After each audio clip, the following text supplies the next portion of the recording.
Orar, leer la oración modelo y luego orar. Leemos Mateo capítulo 6, versículo 9. Mateo capítulo 6, versículo 9. Permítanme leer, orar y entonces iniciar la predicación de esta mañana. Dice la palabra de la siguiente manera: vosotros pues orad de esta manera: Padre nuestro que estás en los cielos, santificado sea tu nombre, venga tu reino, hágase tu voluntad, así en el cielo como en la tierra. Danos hoy el pan nuestro de cada día y perdónanos nuestras deudas, como también nosotros hemos perdonado a nuestros deudores. Y no nos metas en tentación, mas líbranos del mal, porque tuyo es el reino y el poder y la gloria para siempre, jamás. Amén. Señor, gracias una vez más en esta mañana por tus bondades, por tu misericordia, Señor. Gracias, Señor, por este privilegio que nos concede de poder reunirnos como iglesia, Señor, adorarte, Señor. Te hemos adorado, Señor, a través de nuestras oraciones. Te hemos adorado, Señor, a través de los cánticos. Te hemos adorado, Señor, a través de la ceremonia de la Santa Cena, Señor. Y permite que te podamos adorar, Señor, a través, Señor, de la escucha reverente de tu palabra, Señor.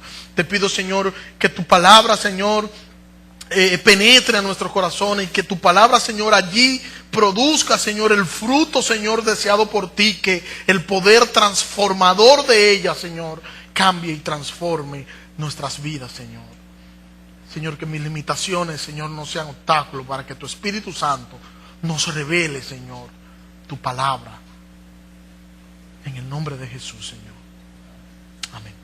Nosotros estamos en una serie, podríamos decir que entramos en una segunda etapa, en una etapa de una miniserie dentro de la serie que nosotros tenemos de esta oración modelo, y estamos a la altura del versículo 12 y no hemos detenido ahí en el versículo 12 y estamos tratando de extraer algunas verdades con la salvedad de que estoy casi convencido de que cuando concluyamos con este capítulo 12, nosotros no habremos abarcado todo lo que implica este versículo, y de antemano se lo digo, habremos quedado corto en este versículo 12, a pesar de todo lo que nosotros venimos diciendo hace 3 semanas atrás. Vimos la primera parte, vimos la segunda parte, la semana pasada vimos la tercera parte de perdona nuestras deudas, y dijimos la semana pasada que una buena traducción para nosotros sería perdona nuestros pecados, así como nosotros también perdonamos a aquellos hermanos que han pecado contra nosotros. La semana pasada nosotros nos basamos en Mateo capítulo 18, versículo 21. Leímos y vimos la primera parte, que es la que Pedro se acerca al Señor y le pregunta al Señor, ¿cuántas veces debo perdonar a mi hermano que peque contra mí? ¿Hasta 7?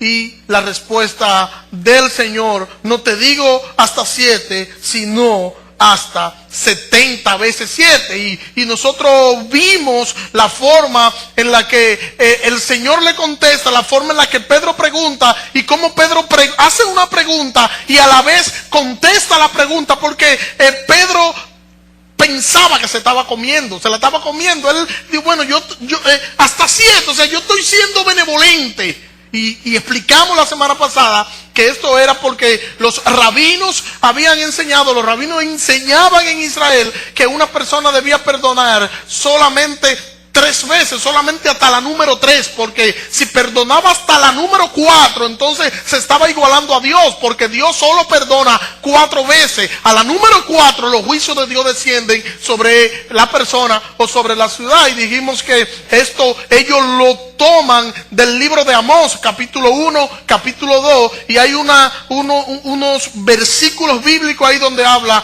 del pecado primera vez, segunda vez, tercera vez, y habla a la cuarta. Entonces los juicios de Dios descienden sobre Edom y descienden sobre varias ciudades que están allí, y este es el texto que ellos toman como referencia para decir que Dios solo perdona 4 veces y que a la número 4 desciende el juicio de Dios. Y si Dios perdona 4 veces, entonces el hombre no puede perdonar 4 porque el hombre es inferior a Dios. El hombre debe perdonar entonces solo 3 veces.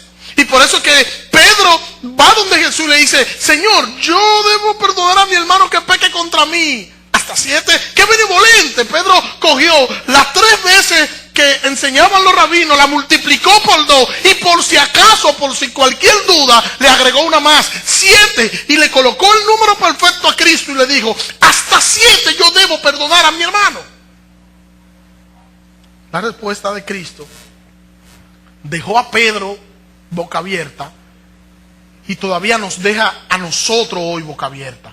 Pedro, no te digo 7, hasta 70 veces 7. Y vimos que el 70 veces 7, que implica 490 veces, que Jesús no estaba diciendo que ese era el número para el perdón, que tú tenías que tomar apunte y que tú tenías que llevar un listado y que cuando tú llegaras a 490 veces, entonces te parara ahí y le dijera a la persona: ya te perdoné 490 veces, así que no te perdono más. No, no era eso, porque el contexto en el que Pedro está hablando es el contexto de los pecados de un día de una persona. Los pecados de un día que una persona comete contra mí, dice Pedro, es lo que Pedro está diciendo, y ese es el contexto. Hasta 7, y el Señor le dice: no, hasta 70 veces 7. O sea, que si vamos a buscar un número, tendríamos que decir que ese 490 veces serían para una persona que peque contra mí en el día 490 veces. ¿Qué hizo Cristo? Cristo cogió el número de Pedro y lo multiplicó por 70. ¿Qué es lo que Cristo nos está enfocando? ¿Qué es lo que Cristo quiere enfocarle a Pedro y quiere que nosotros aprendamos con relación a esto? Cristo está estableciendo no un número para el perdón, sino Cristo quiere que se quede en el corazón de los discípulos y en el corazón de nosotros hoy. Cristo quiere que nosotros podamos recordar que el perdón no tiene un número, que el perdón no tiene límite, que el perdón no tiene barrera. Y ese número, el 490 veces, es prácticamente lo que significa. Y quiero volver a citar al pastor MacArthur, que lo cité la semana pasada. Nadie podía llevar la cuenta de tal número de ofensas, pero ese es el punto precisamente. Llevar cuenta no tiene nada que ver con el verdadero perdón. Si una ofensa es perdonada, simplemente no puede detallarse en contra del ofensor. El sistema rabínico exigía en efecto que la parte ofendida recordara y anotara ofensas supuestamente perdonadas y que dejaran de perdonar después de la tercera vez. La enseñanza de Jesús no da lugar para esto. El estándar es muy alto y se espera que un cristiano, en vez de no ser perdonador, se espera de un cristiano que ame.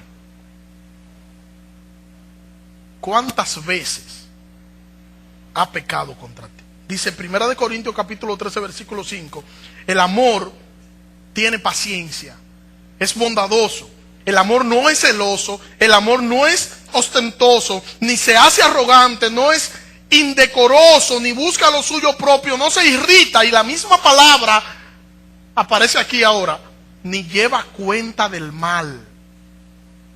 O sea, nosotros como creyentes no debemos llevar una cuenta, un listado, y en el listado ponemos todos los miembros de la iglesia. Y bueno, en tal día, en tal hora, tal fecha, Wilfredo me hizo tal cosa y se lo tengo contabilizado ahí. Y llega un momento ya que se cumple el número de ofensas, entonces yo voy a llamar a Wilfredo para que Wilfredo entienda que no, eso no es lo que está diciendo. Lo que Cristo está diciendo y lo que la palabra nos está enseñando es que no hay un límite para el perdón y que no podemos establecer un número porque no hay un límite para el perdón. Y Pedro, al igual que nosotros, creía que nos las estábamos comiendo o que él se le estaba comiendo. Contradice, dijimos la semana pasada, que si esto que dice Pedro contradecía lo que decían los versículos anteriores con relación a lo que es el perdón. Y quiero que me permitan volver a leerlo aunque sé que mi introducción de esta mañana será un poco extensa, pero quiero que los que no estaban puedan por lo menos saborear un poco lo que nosotros estábamos hablando la semana pasada. Permítanme leer Mateo capítulo 18, versículos 15 al 20. Dice Mateo 18, del 15 al 20, por tanto, si tu hermano peca contra ti, ve y amonéstale a solas estando tú y él. Si él te escucha, ha ganado a tu hermano. Pero si no escucha, toma aún contigo a dos, para que todo asunto conste según la boca de 2 o 3 testigos. Y si él no le hace caso a ellos, dilo a la iglesia. Y si no hace caso a la iglesia, tenlo por gentil y publicano. De cierto os digo, que todo lo que atéis en la tierra habrá sido atado en el cielo, y todo lo que desatéis en la tierra habrá sido desatado en el cielo. Otra vez os digo, que si 2 de vosotros se ponen de acuerdo en la tierra acerca de cualquier cosa que pidan, les será hecho por mi Padre que está en los cielos. Porque donde están 2 o 3 congregados en mi nombre, allí estoy yo en medio de ellos. Y basamos el resto del sermón la semana pasada en estos textos, porque pareciera una aparente contradicción cuando nosotros vemos a Pedro diciendo en principio del capítulo, Pedro decir, Señor, ¿cuántas veces debo perdonar al hermano que peca contra mí? ¿Hasta 7? Y Jesús decirle, no, Pedro, no hasta 7, hasta 70 veces 7. Y parece una aparente contradicción, porque ahora Jesús está diciendo aquí en los versículos restantes que si tu hermano peca contra ti, o sea, si tu hermano comete una ofensa contra ti, ve y repréndolo estando tú él solo. Pero no me está diciendo que lo perdone hasta 70 veces 7. Y vimos cómo el Señor nos manda primero a que cuando alguien nos ofende, cuando alguien hace algo que a nosotros no nos gusta, cuando alguien comete un agravio contra nosotros, que nosotros no debemos decírselo a todo el mundo, que no debemos salir a vociferarlo, que no debemos ir donde una tercera persona, sino que nosotros debemos llamar a esa persona, ponernos de acuerdo con esa persona y procurar la restauración de esa persona. Y si el hermano no escucha, entonces el ofendido deberá tomar a 1 o 2 o 3 testigos. Y esto se sustentaba en el libro de Deuteronomio capítulo 19 versículo 15, que dice, no prevalecerá un solo testigo contra alguna persona por cualquier maldad o pecado que haya cometido. Por el testimonio de 2 o 3 testigos se decidirá un asunto. Entonces habría que tener esos testigos, y Jesús dice, si no oye a esos testigos, entonces dilo a la iglesia. Pero todavía si no escucha a la iglesia, entonces ténganlo por gentil y publicano, o sea, entonces ténganlo como una persona que no es creyente, expúlsenlo de la membresía de la iglesia y trátenlo entonces como a un impío porque no cedió al arrepentimiento. Y preguntaba yo la semana pasada, ¿nosotros podemos como cristianos entrar en problemas judiciales con otro hermano? ¿Nos permite la Biblia eso? ¿O nos prohíbe la Biblia a nosotros ir a tribunales contra algún hermano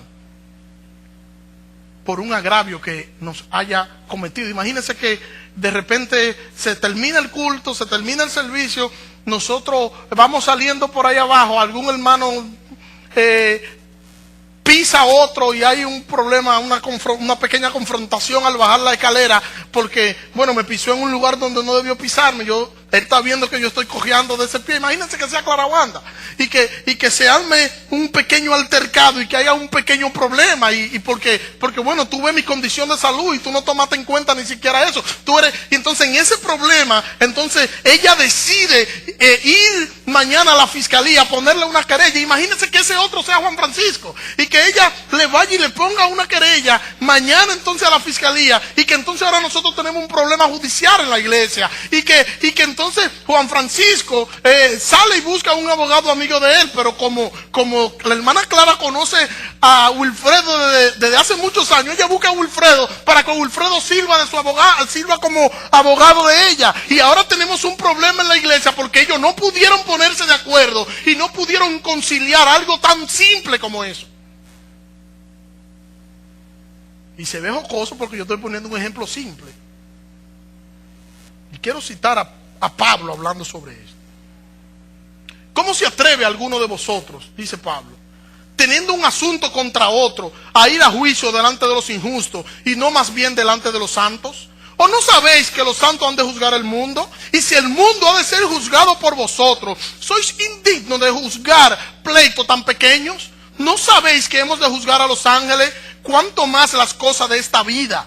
Por tanto, en caso de haber pleito con respecto a las cosas de esta vida, a los que para la iglesia son de poca estima, a estos ponéis para juzgar. Para avergonzaros lo digo, pues que no hay entre vosotros ni un solo sabio que pueda juzgar entre sus hermanos. Pero hermano va a juicio contra hermano, y esto ante los incrédulos, sin lugar a duda, ya es un fracaso total para los que tienen pleito entre vosotros. ¿Por qué no sufrir más bien la injusticia? ¿Por qué no sufrir más bien la injusticia y ser defraudados? Sin embargo, vosotros hacéis injusticia y defraudáis. Y esto entre hermanos. Primera de Corintios capítulo 6 versículo 1 al 8.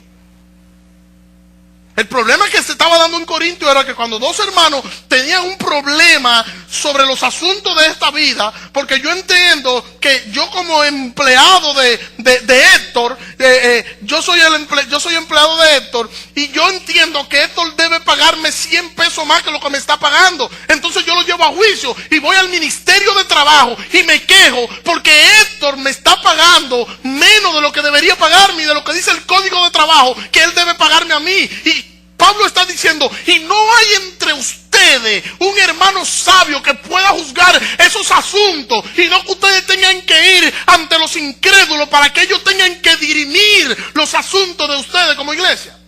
No, pastor, lo que sucede es que cuando yo voy al Ministerio de Trabajo, yo no voy como cristiano, yo voy como un empleador. El problema es ese, que nosotros somos cristianos donde quiera que estemos, en el trabajo, en la escuela, en el colmado, en la tienda, en la calle, donde quiera que nosotros estemos, somos cristianos. Y lo primero, lo que debe verse y lo que debe primar es que yo vivo y yo hago para la gloria de Dios. Entonces toda la vida nuestra, todo lo que tiene que ver con nosotros, no solo tiene que oler a Cristo. Yo tengo, de manera consciente, yo tengo que vivir para la gloria de Cristo. Y toda mi vida le pertenece a Él. Y todo lo que yo hago es para la gloria de Él. Imagínense qué puede provocar esto ante los incrédulos. Dos evangélicos estaban aquí y no se jalaron los moños porque habían dos policías ahí que se le metieron en el medio.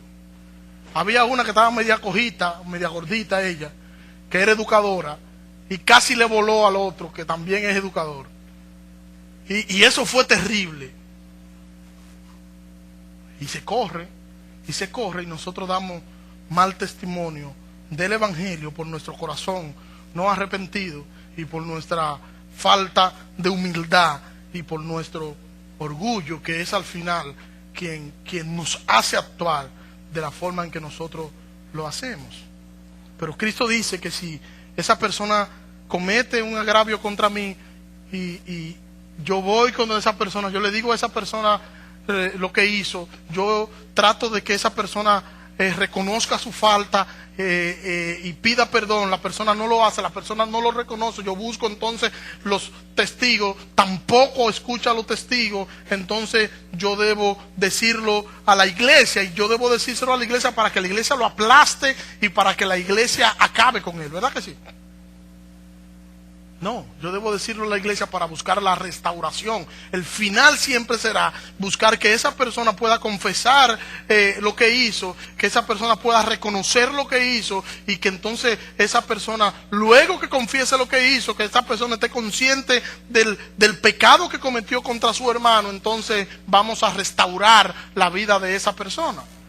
Y el versículo 18 dice: de cierto digo que todo lo que atéis en la tierra habrá sido atado en el cielo, y todo lo que desatéis en la tierra habrá sido desatado en el cielo. Y lo menciono nuevamente porque decíamos incluso en la célula el pasado viernes que este es uno de los versículos más mal interpretados y que es sacado por lo moño así de su contexto. Y cuando se habla de este versículo bíblico, se habla de demonios, se habla de desatar algo por allí, se habla de establecer un principio por allí, y se hablan de tantas cosas. Y la gente de guerra espiritual toma este versículo bíblico para darlo como muestra de que todo lo que tú, cuando te reúnas, todo lo que tú hagas y todo lo que tú ates, y todos los demonios que tú ates en la tierra van a ser atados en el cielo, porque míralo ahí donde lo dice la Biblia. Sin embargo, la Biblia no está hablando de eso. La Biblia está hablando ahí en el contexto del perdón, y todo eso que está diciendo ahí es en el contexto del perdón y en el contexto de una asamblea eclesiástica que está juzgando, dirimiendo un conflicto, y está diciendo Cristo que lo que se decide en esa asamblea entonces en el cielo será aprobado, y si la asamblea lo desaprueba, en el cielo también será desaprobado.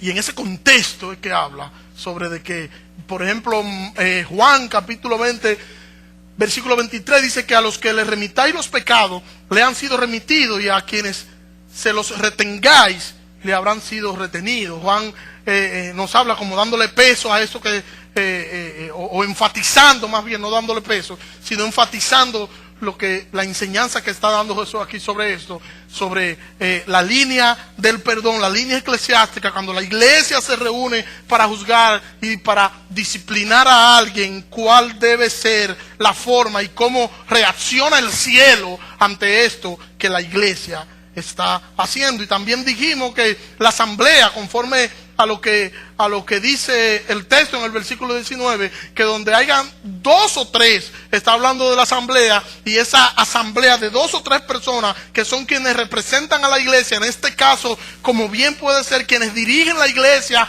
en nombre del Señor, que son los pastores, que luego los diáconos, entonces son quienes se van a reunir, y esos 2 o 3 en nombre de la iglesia, reunidos en esa asamblea, entonces van a dirimir y porque son las personas que el Señor puso ahí para eso, y son las personas que van a determinar qué hacer con ese conflicto, dejándose dirigir del Señor y siendo juiciosos ante las cosas que están escuchando. Porque donde están 2 o 3 congregados en mi nombre, allí estoy yo en medio de ellos. Y dijimos la semana pasada que hay quienes le agregan a este versículo bíblico y dicen, ahí estoy yo en medio de ellos, y le agregan para bendecirle, porque el propósito no es tomar el contexto de lo que está diciendo el texto, sino poder extraer para entonces nosotros poder decir que el texto dice cosas que no dice. Trato de entrar a mi cuarta parte de lo que venimos estado hablando sobre el perdón y sobre perdona nuestras deudas. Y quiero empezar esta parte diciendo que hay etapas en la administración del perdón. Repito, hay etapas en la administración del perdón. Primero, cuando un hermano me perjudica, o cuando un hermano peca contra mí, cuando un hermano me agravia, yo debería perdonarlo inmediatamente en mi corazón. Inmediatamente yo debería perdonar a mi hermano. Inmediatamente, dice Efesios capítulo 4 versículo 32, más bien, sé bondadosos y misericordiosos los unos con los otros, perdonándoos unos a otros, como Dios también os perdonó a vosotros en Cristo. ¿Cuál es el parámetro? ¿Cuál es el estándar del perdón? El perdón de Dios a nosotros en Cristo. Es eso. Entonces, por eso dice Pablo aquí en Efesios, que seamos bondadosos, que seamos misericordiosos los unos con los otros, y que nos perdonemos unos a otros, como también Dios nos perdonó a nosotros en Cristo. Número 2, en tanto que yo he perdonado en mi corazón a ese hermano que me agravió, yo no le digo que lo he perdonado. Y entiéndanme con esto. No sería justo ni recto yo administrar un perdón público a una persona que ni siquiera se ha dado por enterado que me ha ofendido. Sino, ¿qué yo debo hacer? Dice Lucas en el capítulo 17 versículo 3, mirad por vosotros mismos, si tu hermano peca, repréndele, y si se arrepiente, perdónalo. O sea, está el punto de y si se arrepiente. No te está diciendo, si no se arrepiente, no lo perdone. No es eso que está diciendo. Lo que está diciendo es que no administre un perdón, no le manifieste un perdón hasta que esa persona no se arrepienta, porque cuando esa persona se arrepiente, entonces es que la persona puede ser restaurada. Si la persona no se arrepiente, la persona no será restaurada porque no ha reconocido la falta que ha cometido. Y número 3, en cuanto reconoce que ha hecho mal y confiesa, entonces yo le digo, te perdoné. El perdón de nosotros debe ser inmediato cuando nos hacen un agravio, pero la administración de ese perdón debe ser luego de que la persona reconozca lo que hizo. Nosotros debemos ir donde la persona, nosotros debemos ir donde el hermano y decirle lo que hizo, para que la persona entonces pueda arrepentirse, porque si no sabe lo que hizo, no se va a arrepentir. Y si es medio sinvergüenza y hace la cosa melaganariamente, entonces también hay que arrepentirlo y debe ser restaurado. Dice Lucas en el versículo 4 del 17 que ya cité: si 7 veces al día peca contra ti y 7 veces al día vuelve a ti diciendo me arrepiento, entonces dice Lucas que lo perdone. Luego de esto, de esta administración del perdón, de lo que contesta, de lo que pregunta y contesta Pedro, y luego de este enfoque disciplinario que nos da Jesús en los versículos restantes, a la altura del versículo 23, entonces nosotros encontramos una parábola que Jesús nos da para hablar del espíritu implacable por parte de una persona que ha sido librada y perdonada en gracia. Entonces, vamos a ver esta parábola. Versículo 23, Mateo capítulo 18, versículo 23. Lo que resta luego de la administración del perdón que ya yo acabo de mencionar. Dice el Señor: por esto, el reino de los cielos es semejante a un hombre rey que quiso hacer cuenta con sus siervos. Y cuando él comenzó a hacer cuentas, le fue traído uno que le debía 10,000 talentos. Puesto que él no podía pagar, su señor mandó a venderlo a él junto con su mujer, sus hijos y todo lo que tenía, y que se le pagara. Entonces el siervo cayó y se postró delante de él diciendo: ten paciencia conmigo, yo te lo pagaré todo. El señor de aquel siervo, movido a compasión, le soltó y le perdonó la deuda. Pero al salir aquel siervo halló a uno de sus consiervos que le debía 100 denarios, y haciéndose de él le ahogaba diciendo: págame lo que me debes. Entonces su consiervo, cayendo, le rogó diciendo: ten paciencia conmigo, yo te pagaré. Pero él no quiso, sino que fue y lo echó en la cárcel hasta que le pagara lo que le debía. Así que cuando sus consiervos vieron lo que había sucedido, se entristecieron mucho y fueron y declararon a su señor todo lo que había sucedido. Entonces su señor llamó y le dijo: siervo malvado, toda aquella deuda te perdoné porque me rogaste. ¿No debías tú también tener misericordia de tu consiervo, así como también yo tuve misericordia de ti? Y su señor, enojado, le entregó a los verdugos hasta que pagara todo lo que debía. Así también hará con vosotros mi Padre Celestial, si no perdonáis de corazón las ofensas de tu hermano. Interesante. Y yo quiero que nosotros, si nos da el tiempo, veamos 3 cosas en esta parábola. Primero, la maravillosa clemencia del rey. Segundo, la severidad irracional del siervo hacia su consiervo. Y tercero, el amo reprobó la crueldad de su siervo. Esos 3 puntitos son los únicos que quiero que analicemos. Empecemos con la maravillosa clemencia del rey. Este siervo tenía una deuda impagable. Y le voy a explicar por qué. El ingreso bruto de Galilea, que era una de las ciudades que más ingresos tenía, el ingreso bruto de Galilea eran de 300 denarios. Este hombre nos dice la parábola que debe 10,000 talentos. Perdón, 300 talentos era lo de Galilea y este hombre debe 10,000 talentos. O sea, lo que este hombre debe está por encima de los ingresos que tiene Galilea como ciudad. Un talento eran 10,000 denarios. Para que vayamos entendiendo. Un talento son 6,000 denarios. Y un denario era el salario justo de un obrero. O sea, un obrero cobraba un denario. Uno. Pero un talento era el equivalente a 6,000 denarios. Un denario era lo que cobraba un soldado romano.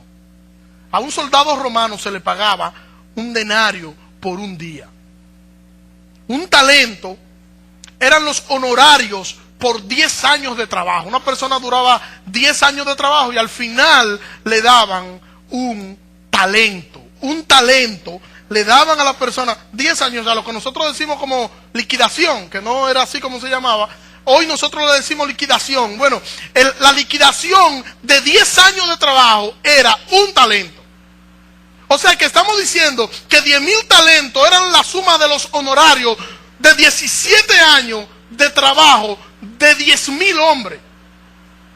Y esto era lo que este hombre le debía a su señor. ¿Entienden por qué la deuda era imposible de este hombre pagarla? Era imposible que este hombre pudiera pagar esta deuda, tomando en cuenta que no estamos hablando de una persona adinerada, no estamos hablando de una persona hacendada, que todavía para una persona hacendada la deuda era muy grande y era demasiado la deuda muy alta, demasiado alta. ¿Qué es lo que nosotros, o qué es lo que Cristo está enfocando con esto? Bueno, la deuda del pecado es enorme. Y nosotros éramos incapaces de pagarla. Y el enfoque que se está haciendo aquí y la aplicación a la que nosotros debemos dar a esta parábola, en primer punto, es la deuda del pecado. Nosotros éramos esclavos del pecado, nosotros fuimos vendidos al pecado y nosotros estábamos satisfechos de manera voluntaria con el pecado. Éramos convictos, nosotros no teníamos forma alguna de nosotros pagar nuestras deudas. Nosotros éramos y por toda la eternidad íbamos a ser deudores del Señor. Podemos decir que este siervo, al igual que nosotros, debía incluso hasta lo que no había trabajado hasta ese entonces. Que la deuda era tal que no podía pagarla, como también la deuda de nosotros era tal que no podíamos pagarla. No importaba lo que este hombre hiciera, no iba a poder pagar. No importaba lo que nosotros hiciéramos, no íbamos a poder pagar, ni íbamos a poder satisfacer la ira de Dios, porque no teníamos recursos para nosotros poder satisfacer la ira santa de un Dios todopoderoso. Y entonces, decir que el número de 10,000 al que se está haciendo referencia es una expresión griega para nombrar una cantidad incontable. Yo no sé si ustedes recuerdan que quizá hayan leído en Apocalipsis que habla millones de millones. Eran el tipo de expresiones griegas para hablar de números que eran imposibles de contabilizar, imposible no solo de pagar, sino de contar. Este tipo, cuando se habla de 10,000 en griego, 10,000 era demasiado. Y era suponiendo, colocando un número que estuviera por encima de lo que se conocía y de lo que se podía hacer. O sea, que cuando está hablando aquí de 10,000, no solo está hablando de 10,000 talentos de manera literal, sino que nos está dando 10,000 como un número imposible de pagar, como una suma imposible de pagar, como una suma imposible de que este deudor pudiera satisfacer a su amo pagando esta deuda. Y voy a poner un ejemplo de esto en Corintios capítulo 4, dice versículo 15. Pues, aunque tengáis 10,000 tutores en Cristo, no tenéis muchos padres, porque en Cristo Jesús yo os engendré por medio del Evangelio. Lo mismo que está sucediendo en el texto que nosotros estamos leyendo, es lo mismo que está utilizando el apóstol Pablo en Corinto. Y Pablo habla de 10,000 tutores. Pero Pablo no está diciendo que son exactamente 10,000. Pablo está dando un número que el lector no tenga la capacidad de contabilizar un número exacto, sino que el lector pudiera entender que era algo incontable, que el número de eso que se está haciendo referencia es tanto que no hay un número para contabilizarlo. Y en esa misma tesitura que nosotros vemos el 10,000 talentos, y esos 10,000 talentos, una suma, hacen referencia a una suma, a un número imposible de contar, imposible de pagar. Entonces, lo que quiero que entendamos en esa primera instancia, que era imposible que el siervo pudiera pagar la deuda. Y quiero también que entiendan que es imposible y que era imposible que nosotros pudiéramos pagar nuestra deuda con el Señor también. Pero este hombre apeló a la misericordia. Y cuando él apela a la misericordia, diciéndole a su Señor, ten paciencia conmigo y yo te pagaré todo. Solamente la misericordia de ese hombre lo podía salvar de esta deuda. Solamente la misericordia y la compasión de este hombre podía salvarlo de la deuda. Podía él no ser más deudor solamente por misericordia, igual que nosotros, que solo por misericordia y gracia no podíamos ser contabilizados como deudores, sino que nosotros fuimos librados la paga del pecado por Cristo, la sangre de Cristo en la cruz, el sacrificio de Cristo en la cruz. Ese sacrificio pagó por nosotros la culpa. Cristo pagó el rescate por nosotros, y ahora nuestras culpas y nuestros pecados quedaron clavados allí en la cruz. Y hoy no somos deudores porque Cristo pagó mi culpa, mi pecado, mi maldad. Efesios capítulo 2. En cuanto a vosotros, estabais muertos en vuestros delitos y pecados, en los cuales anduvisteis en otro tiempo, conforme a la corriente de este mundo y al príncipe de la potestad del aire, el espíritu que actúa en los hijos de desobediencia. En otro tiempo, todos nosotros vivíamos entre ellos, en las pasiones de nuestra carne, haciendo la voluntad de la carne y de la mente, y por naturaleza éramos hijos de ira, lo mismo que los demás. Pero Dios, quien es rico en misericordia, a causa del gran amor con que nos amó, aun estando nosotros muertos en delitos y pecados, nos dio vida con Cristo. Por gracia soy salvo, por gracia somos salvos, por gracia soy salvo. Gracias. ¿Qué es lo que está diciendo Pablo? Nosotros teníamos una deuda igual que este hombre, imposible de pagar. Y esa deuda imposible de pagar fue pagada por Cristo en lugar nuestro. Cristo pagó tu deuda. Cristo pagó mi deuda. Y hoy nosotros no somos deudores por el sacrificio de Cristo en la cruz del Calvario. Versículo 26 dice: entonces el siervo cayó y se postró delante de él, diciendo: ten paciencia conmigo y yo te lo pagaré todo. El Señor del siervo se movió a compasión y le perdonó la deuda. Wow. Se movió a compasión y le perdonó la deuda. Solo un acto de gracia podía perdonarlo. Y quiero citar al pastor MacArthur hablando sobre este punto. Dice: esta es la imagen de lo que Dios hace en favor de cada persona que se arrepiente. El siervo simboliza perfectamente al pecador perdido, alcanzado con una deuda impagable y espantosa. La abrumadora carga de la culpa del pecado, la prisión del deudor, ilustra el infierno, donde pecadores condenados pasarían una eternidad pagando lo impagable. Y el rey representa un compasivo y amoroso Padre celestial, un Dios de misericordia y gracia, insondable, quien siempre está dispuesto y deseoso para perdonarnos.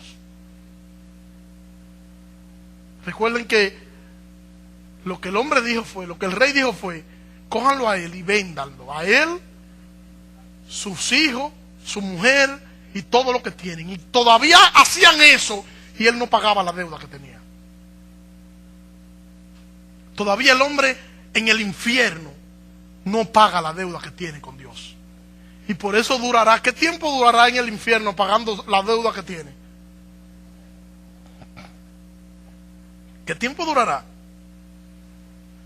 Ahora, cuando nosotros vemos la irracionalidad del siervo, nos llama a reflexión. Y voy a cerrar, porque no me va a dar tiempo a abarcarlo. Cuando nosotros vemos la actitud irracional de cuán pecador yo era, cuán culpable yo era, cuánta gracia yo necesité, y cuando yo tengo que aplicarle eso a otro, entonces yo me hago la vista gorda, porque yo no me concentro ni yo pienso en lo que Cristo hizo por mí, y que yo debo reflejar eso, y que la otra persona debe ver el amor de Dios en mí. No, a mí lo único que me interesa es yo beneficiarme, yo sacar un beneficio de la gracia, yo sacar un beneficio de cualquier cosa sin importar el costo. Y como es así, lo único que yo hago entonces es pensar en mí y en mí, y todo lo demás es secundario. ¿Qué fue lo que hizo este hombre? Entonces debe llamarnos a nosotros a reflexión. ¿Cuán culpables fuimos nosotros? ¿Cuán culpables éramos nosotros? ¿Cuánta gracia necesitábamos nosotros? ¿Cuán pecadores? Y cuando nosotros tenemos que aplicarle a otra persona, nosotros debemos aplicarle la misma gracia que tuvo el Señor con nosotros. Nosotros debemos perdonar en la misma medida en que nosotros hemos sido perdonados. Nosotros debemos tratar a los demás en la misma medida que nuestro Dios nos trató a nosotros.